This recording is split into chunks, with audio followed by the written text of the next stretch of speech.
Hey there mga my loves, Taurus! Thank you so much at patuloy at wala ninyong sawang pagsuporta sa akin dito sa channel na to, no? At kung hindi nyo pa knows, hi pala ng mga new subscribers. Welcome dito sa channel na to at sa mga returning subscribers, maraming salamat po sa patuloy at wala ninyong sawang pag-support. So yun nga, no, kung hindi nyo pa knows, meron tayong new channel ang All About Taurus. So ang link niyan ay nasa description box. So kung kayo ay interested din sa channel na yon, no, that is in English language pala, no, so that we can reach other Taurians or dealing with Taurus or with placements of Taurus or cross-watcher ni Taurus, pwede kayo doon mga babes, no, around the globe. Kaya naman, no, ano pang wini-waitings natin dito, alamin natin kung ano ba magiging kaganapan here in this upcoming love month for you guys, no, which is February 2024. Yan, naalamin natin yan dito, no? Wala tayong gender, okay, babae, lalaki, LGBT, cross-watchers. You can flip roles if you want. If you do have placements of Taurus, you're also welcome here, cross-watchers, okay? And you're dealing with Taurus, welcome. Or Taurus kayo, welcome, of course. So, yeah, no, wala tayong time period here. So, just take how this resonates. So, let's see. Guardian Angel, guys, Archangel Michael, can you please show me? What do we have here for my Taurus? This is for Taurus, February 2024, please. What do we have here? Messages for Taurus, February 2024. Taurus. Thank you so much, Guardian Angel, guys, Archangel Michael, for being present here in this reading. This is for my Taurians. Taurus. Taurus, February 2024. Taurus.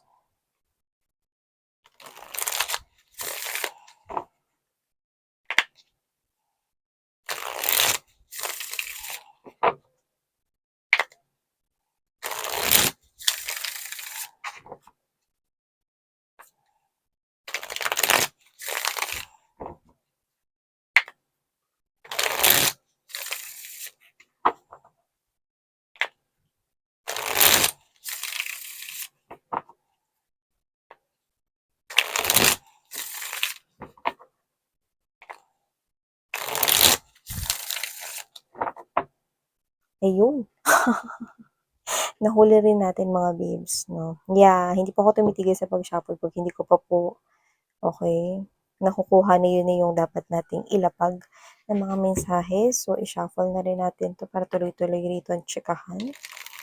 Tell me more. For Taurus, February 2024, please. Pagkatatagalan kayo mga babes, no? So, shuffling, you can skip this part. And just go ahead sa ating reading. Taurus. February 2024, please. Taurus.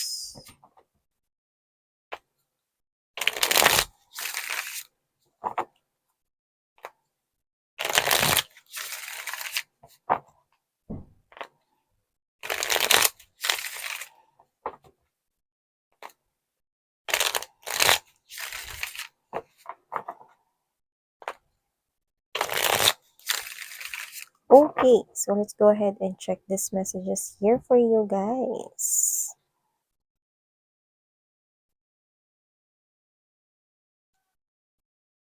And we have here the Five of Wands energy. Also have here the Six of Coins, the Judgment, the Seven of Swords, so Ace of Cups, wow, Eight of Wands, the Emperor is coming to town. Wow, major arcanas. Wow. There is an offer of love coming in for you guys, and it's something big. It's major coming up this love month here, to the point na dadalhin mo ang kanya ritong apelyido or dadalhin yung apelyido mo, this is something to do with higher level of commitment. Could be your boss, someone with high authority. Maganda yung kanya ritong trabaho, no? And this person here is, meron na siya lahat ng bagay. Name it. Property, money, wealth, finances, whoever this individual is, this is someone here who is with high honor, with authority, and nakita ko rito, no, na mukhang biglaan itong darating sa buhay mo. Yung iba, maaring makilala mo siya sa trabaho. Trabaho. So, yung mga babes, no, latag natin. Nine of Pentacles. Two of Cups. See, look at that. You've got the Two of Cups. Ace of Cups. Nine of Pentacles. Money, love, name it. This is single, being single right here, and you will be single no more. And if you are already connecting here with someone special, I can see reciprocity, and this person will, take this connection to the next level. Antaray, love month na love month talaga kayo rito. Tapos na ang pagiging lovesick, kundi may love month na rito for you guys. See? We have here Nine of Swords energy, together with the Judgment. Ten of Cups. Oh my gosh, you're kidding me. Tapos na talagang pagiging singlehood ninyo. Yun yung singlehood, no? Ten of Cups energy. Someone here, shoulder to cry on. Your ride or die energy coming in. Wow, someone you will build a Wow, ayoko na basahin. Sobrang na-excite ako here for my Taurians out there. Wow. You also have here the Five of Wands. You've got it twice. Okay, of course. And at the bottom of this deck, we do have here World card energy. The Empress! The Empress! The Empress and the Emperor! So, whoever is this person coming to you, this is your divine counterpart. This new beginning of life together with this special person entering your world. You do not see this person coming, pero kung ano man yung i-offer niya sa'yo, parang kinikilig-kilig ka pa rito. No? Kung ano man yung offer niya sa'yo, no, na pirmahan mo na to babe, kasi ito na yung ating simula ng forever. Yung iba ha, pwedeng kayong relationship niyo na siya, no, pwedeng mag-propose siya, nakuha natin yun, no, marriage proposal this February 2024, of course. And also, I do pick up right here that whoever this individual is, this is someone here that you do not expect, no, na darating sa buhay mo, okay?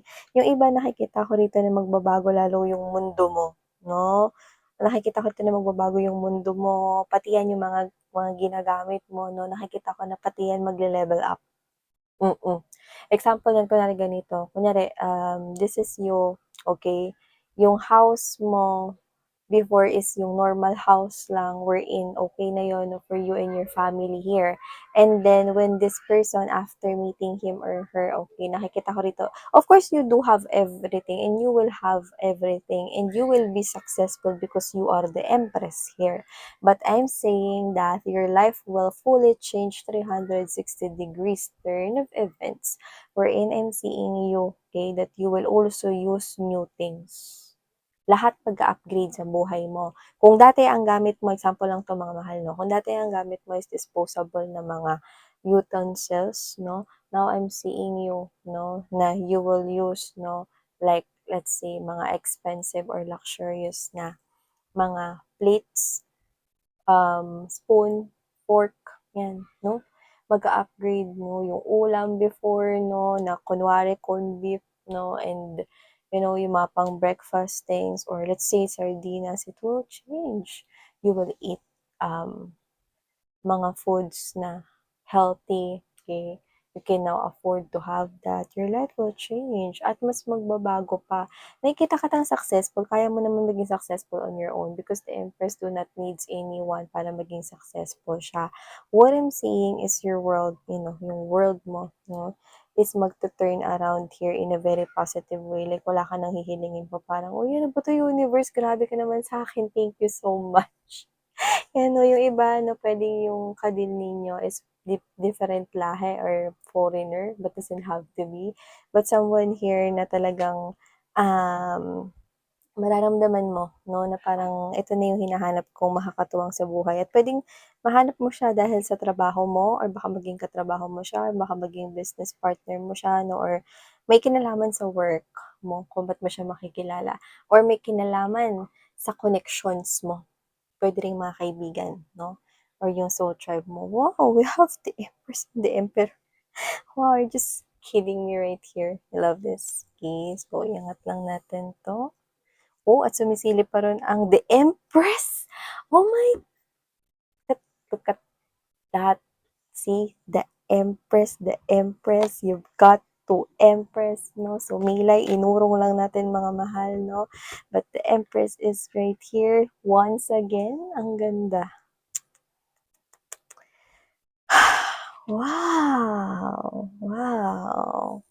Okay, so nakikita ko rito mga mahal, no, that on the love month right here, ang gandang bongga na agad.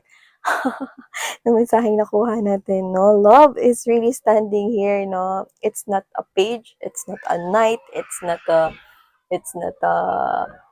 what's this one? Yeah, if you happen to hear, no, the children, they're playing outside, yeah. So the little ones, yan, I'm sorry if you're hearing it, okay? Just focus in our reading. So yeah, yun nga mga babes, no, nakita ko rito na it's not a king, it's not a knight, it's not a queen, okay, it's not the king, queens right here, or whatever. This is Empress and the Emperor. This is yung pinakamatataas, no, sa mga courtyards dito, no, and that is not courtyards, that Emperor and Empress, major arcanas, it is, no. Talagang ito yung parang nasa talagang high pedestal, no. So, kung sino man 'tong mami-meet mo, perfect na perfect kayo sa isa't isa. Meron kayong mga bagay na cute moments, 'no, especially kung ito ay romantic relationship, na meron kayong mga cute moments niyan, okey, kayong dalawa, na yung mga little things, no, na parang tampuhan or parang konting, alam mo na yung paglalambing, gano'n yung nakikita natin dito. So, ang cute, no? And whoever this individual is, no, ang tagal mo ring hinintay yung ganyan to the point na nag-focus ka sa mga bagay, no, about yourself or about your money, your stability here, no. And I think ganun din siya. You could be mirroring each other. This could be a twin flame journey here, but doesn't have to be always. But I do pick up that you are okay, para kayo ritong klase ng energy na power couple kind of thing. Okay? Wow! So, you are about to meet right here someone that you will marry. Wow. Wedding bells are ringing right here, Taurus. Wow.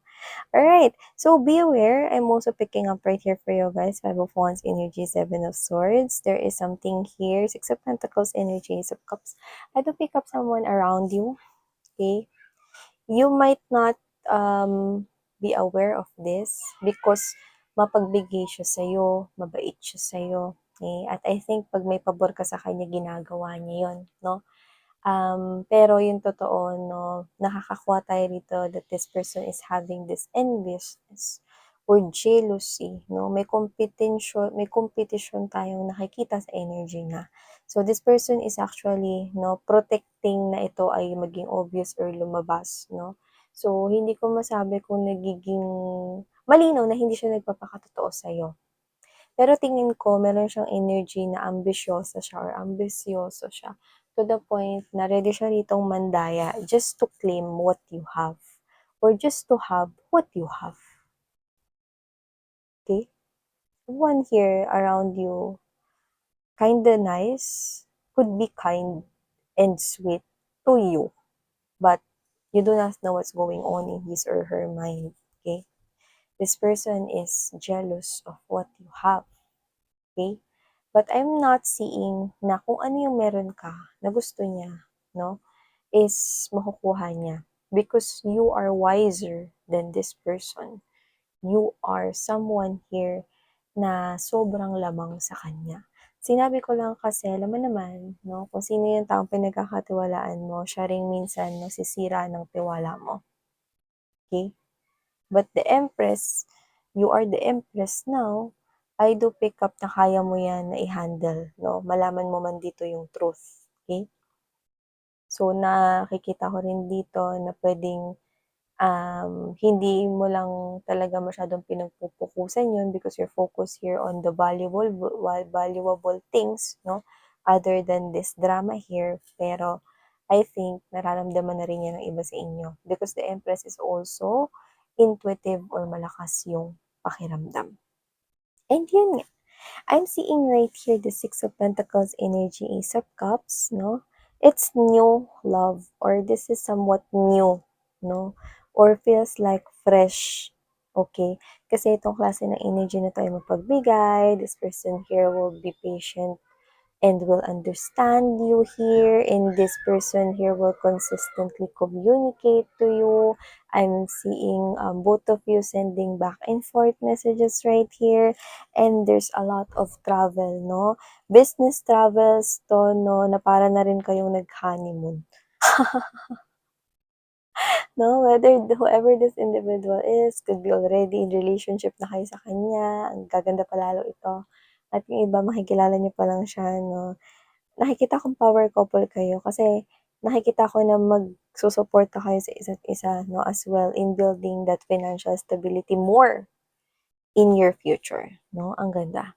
At kung sino man 'yan 'no, nakikita ko rito na pang long term 'to, pang long lasting 'to, ang ganda ng samahan ninyo 'no. Nakikita ko kayong dalawa na ini-enjoy niyo na lang lahat ng pinaghirapan niyo rito. Like you will literally enjoy life, okay, in the future together. Travel here and there. Kahit nga eh, 'pag nagkakilala na kayo or ngayon, 'pag nagta-travel kayo kahit na yan pa ay may kinalaman sa trabaho, feels like honeymoon because you are together and you're happy 'no, na kayo ay together. Ang cute nga kung magkatrabaho kayo, you're not tolerating 'no, any mistakes or you're not tolerating anything 'no, ah, lalo na kung parehas kayong involved doon 'no. You are there to correct each other 'no, and to improve pa kung ano yung mailalabas niyo pang galing. And both of you is nilalabas yung ganong klase ng energy.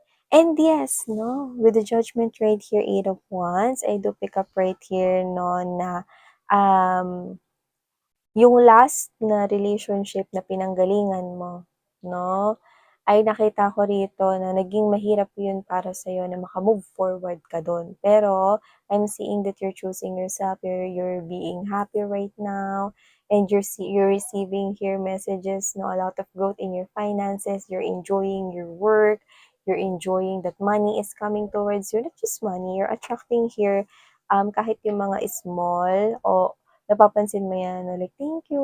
Kunyari yung mga simple lang na mga ano, parang feeling mo you're lucky talaga na parang kunwari pumunta ka ng mall, bumili ka ng favorite mong coffee or milk tea 'no, tapos parang may paroleta sila dun 'no, tapos sa roleta nakuha mo or napunta ka dun sa araw kung saan nakalagay na free ganito, may free ka pa 'no, parang OMG.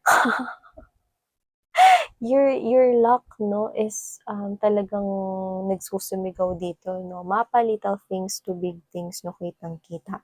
At dito hindi mo alam na magtatayo ka na rin talaga ng isang happy family with this Ten of Cups energy.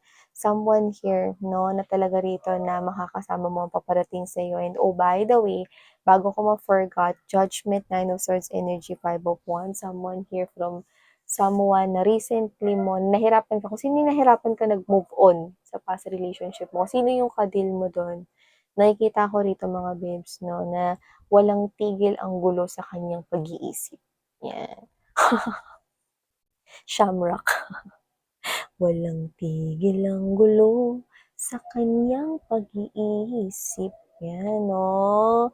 'Pag nalaman niya ang balita rito 'no, na ikaw ay nasa isang relationship or may connection na 'no, nakikita kong masasaktan at maapektuhan siya, mm.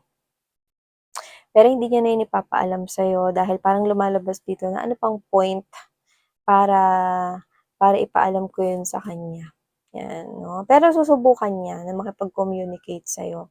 Tamang kamustahan lang 'no.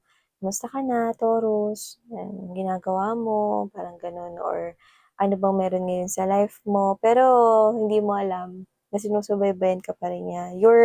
Your recent past person, okey, is someone here 'no na keeping tabs on you pa rin. Hindi lang siya nagsasabi at hindi lang siya nagme-message sa'yo pero alam niya yung nangyayari sa'yo, 'no, tamang keme lang 'no, para may mapag-usapan lang. I-cha-chat ka niya or sasabihin niya kung kamusta ka na, mga ganyan, hmm. Pero nakikita nakikita niya dito na maraming new beginnings na nangyayari sa buhay mo at ikaw kitang-kita mo rin 'yun, 'no. At itong tao na 'to 'no, nakikita ko rito na gusto niya, okey, na may parang positibong mangyari 'no, involving emotion sa inyong dalawa ulit ng past person mo. Pero yun nga 'no, this person is also viewing the situation na maaaring imposible na nga kasi lalo na kung meron ka ng bago rito 'no, sa tabi mo. So, nakikita ko rito na isang old friend 'no, ay nakikita ko na bibisitahin ka. So, hindi ko alam kung meron ba kayong isa pang friend dito na parang magsisimula ng panibagong buhay, like parang baka may ikakasal kayong friend, yung mga gano'n. Or baka meron ditong, pupunta at magma-migrate sa ibang bansa or kung hindi magma-migrate, dun siya magtatagal o maglalagi kasi trabaho niya, yung mga ganyan. I'm seeing someone here 'no na na pupuntahan ka sa inyo, okey?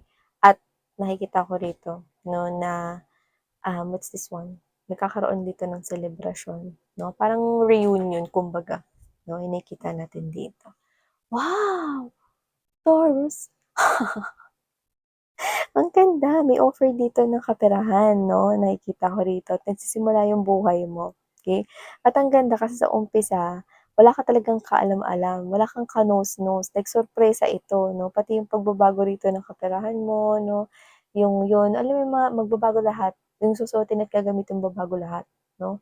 Kung yung normal mo 'pag nasa bahay ka na pambahay na damit lang, nakikita kita 'no na yung pambahay mo 'no is parang yung pang-alis na. Yes. Claim it, claim it, okey? So, wow, ito mga mensahe nakuha natin here for your February 2024 mga babes 'no, pero siyempre timeless ito 'no, kung matagpuan mo 'tong video na 'to after 10 decades, okey lang 'yan. Ibig sabihin meant to hear mo pa rin ang mga mensaheng 'yan. So, thank you so much honey. 사랑해, love and light. 안녕.